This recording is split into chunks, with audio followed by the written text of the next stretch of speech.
नमस्कार दोस्तों, जय हिंद। मैं आपका दोस्त मनीष श्रीवास्तव एक बार फिर से काव्या कोचिंग इंस्टीट्यूट में आपका स्वागत करता हूं प्यारे मित्रों। तो आज का जो बेहतरीन टॉपिक है वो बेहतरीन टॉपिक है कि वास्तव में हिंदू धर्म में विवाह कितने प्रकार के होते हैं। जैसा कि हमें जानना बहुत ही जरूरी है कि आखिर संस्कार कितने होते हैं, विवाह कितने होते हैं, वेद कितने होते हैं, उपनिषद कितने हैं, पुराण कितने हैं। अगर आज नहीं जानोगे तो जानोगे कब। तो आओ शुरू करते हैं और जानते हैं कि हिंदू धर्म में विवाह कितने होते हैं और कौन कौन से होते हैं और कौन से विवाहों में क्या प्रक्रियाएं होती हैं। तो आइए स्टार्ट करते हैं। हिंदू धर्म में विवाह 8 प्रकार के होते हैं। सबसे पहला जो विवाह होता है उसे कहते हैं ब्रह्म विवाह, दूसरा होता है दैव विवाह और तीसरा होता है आर्ष विवाह, चौथा होता है प्रजापति विवाह, पांचवा होता है असुर विवाह और छठवां होता है गंधर्व विवाह और सातवां होता है राक्षस विवाह और आठवां होता है पैचास विवाह। और इसके बारे में अगर बात करें तो ये 8 प्रकार के विवाहों में 4 विवाह ऐसे हैं जो कि मान्यताओं के आधार पे बहुत अच्छे हैं। वो कौन कौन से हैं जो निंदनीय हैं और कौन कौन से हैं जो प्रशंसनीय हैं। तो देखते हैं। जो आपकी मन स्मृति है, सबसे प्रसिद्ध और सबसे अच्छी स्मृति कोई है तो वह आपकी मन और स्मृति है। तो मन स्मृति में बताया गया है कि विवाह 4 हैं जो कि महत्वपूर्ण है, जिन प्रशंसनीय हैं, जिनकी प्रशंसा की जा सकती है। तो आइए देखते हैं कौन कौन से वो विवाह हैं। नंबर फर्स्ट है भाई ब्रह्म विवाह, दूसरा है देव विवाह, तीसरा है आर्ष विवाह और चौथा है प्रजापति विवाह।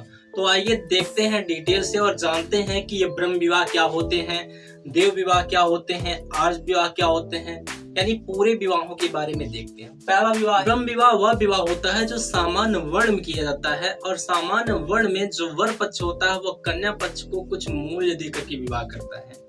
जैसे कि कन्या पक्ष की कुछ मांगताएं होंगी, कुछ चीजें होंगी जिनको पूरा करके, यानी कुछ दौलत, कुछ गहने, कुछ पैसे दे करके जो विवाह किया जाता है सामान्य वर्ण में, वो ब्रह्म विवाह होता है।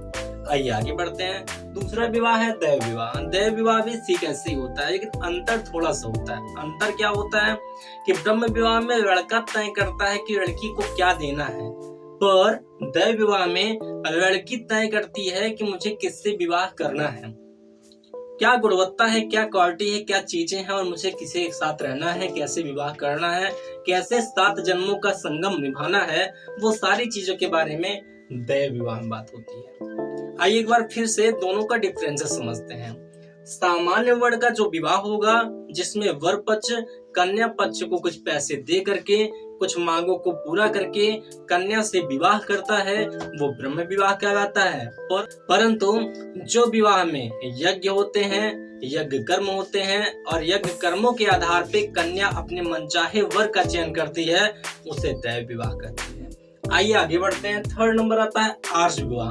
आखिर ये आर्ष विवाह क्या होता है, तो आइए इसके बारे में बात करते हैं। आर्ष विवाह के बारे में अगर बात करें तो आर्ष विवाह एक ऐसा विवाह होता है जिसमें दहेज की प्रथा की शुरुआत होती है। अगर यूं कहा जाए तो इसमें जो आपका वर पक्ष होता है वो कन्या पक्ष को एक जोड़ी बैल देता है। यानी कहने का मतलब है कि अगर आपने सुना होगा कि वर्तमान समय में जो दहेज की प्रक्रियाएं आरंभ हुई हैं वो इसी विवाह में आरंभ हुई हैं, आर्ष विवाह। फिर हमारा आता है चौथा नंबर प्रजापति विवाह। प्रजापति विवाह के बारे में अगर बात करें तो प्रजापति विवाह एक ऐसा विवाह है जिसको मान्यता दी गई है, जो प्रशंसनीय है। लेकिन इस विवाह में क्या होता है तो आइए देख। प्रजापति विवाह एक ऐसा विवाह होता है जिसमें नीचे कुल की मर्यादाओं का उल्लंघन न करते हुए अपनी पुत्री का विवाह किसी ऊंचे कुल के वर के साथ करना, ये प्रजापति विवाह कहलाता है। यानी कहने का तात्पर्य है कोई भी राजा हो, कोई भी राजकुमार हो, उसको कोई भी कन्या पसंद आ जाए, कोई भी लड़की पसंद हो जाए और उसकी कोई मांग ना हो, राजा की कोई मांग ना हो, बस केवल लड़की से वह विवाह करना चाहता है, तो वह होता है प्रजापति विवाह। फिर आता है असुर विवाह। आइए देखते हैं ये असुर विवाह क्या होते हैं। असुर विवाह का तात्पर्य होता है, जैसा कि आप शब्दों को पकड़िए, सुर और असुर। सुर माने देवता और असुर में से होता है राक्षस। असुर विवाह का तात्पर्य होता है जब कभी भी कन्या पक्ष से कन्या को खरीद करके विवाह किया जाता है, कन्या की मंजूरी नहीं होती है तो उसे कहते हैं असुर विवाह। और सोच के देखिए थोड़ा सा, जिस कन्या की मजबूरी होगी और उसकी मंजूरी नहीं होगी और उसके पिता से या घर वालों से खरीद करके विवाह किया जाएगा तो वह विवाह क्या प्रशंसनीय होगा? कभी नहीं, वह विवाह हमेशा निंदनीय होगा। तो वह कौन सा विवाह है? वह असुर विवाह है। फिर आते हैं आगे कौन सा विवाह, फिर आता है अपना गंधर्व विवाह। गंधर्व विवाह के बारे में अगर बात करें तो गंधर्व विवाह को मान्यता तो दी गई है, पर यह गंधर्व विवाह होता क्या है इसके बारे में जानते हैं। गंधर्व विवाह एक ऐसा विवाह है कोई लड़का कोई लड़की से अथाह बेपनाह मोहब्बत करे, प्यार करे, और चाहे वह जात में हो चाहे ना हो, चाहे वह गोरे हो चाहे वह काले हो, सब कुछ छोड़ करके और सभी भेदभावों को दूर करके आपस में वह विवाह करते हैं, तो उसे गंधर्व विवाह कहते हैं। जैसे कि आप जानते होंगे भगवान श्री कृष्ण, बहुत सारे ऐसे हैं जो एग्जाम्पल उदाहरण देखने के बाद सुनने के बाद आंखों में आंसू आ जाते हैं, क्योंकि प्रेम एक ऐसा वर्ड ही है कि प्रेम से किसी को भी आप किसी से भी कुछ भी करा सकते हैं। प्रेम फॉर प्यार है। लेकिन हाँ, प्यार का मतलब क्या होता है? प्यार का मतलब सिर्फ इतना सा होता है कि किसी के चेहरे पर मुस्कुराहट ला देना, खुद रो करके किसी को हंसा देना, खुद परेशानी में आकर के किसी की परेशानी को दूर कर देना, यही तो प्यार है। इसी को प्रेम कहते हैं।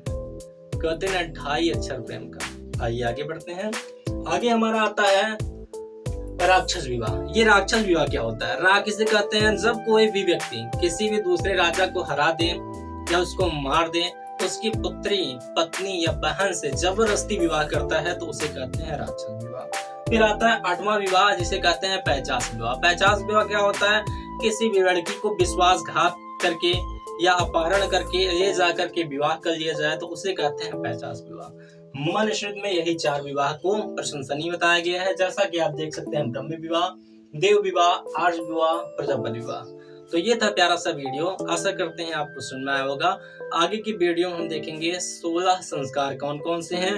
तब तक के लिए धन्यवाद। जय हिंद, जय भारत।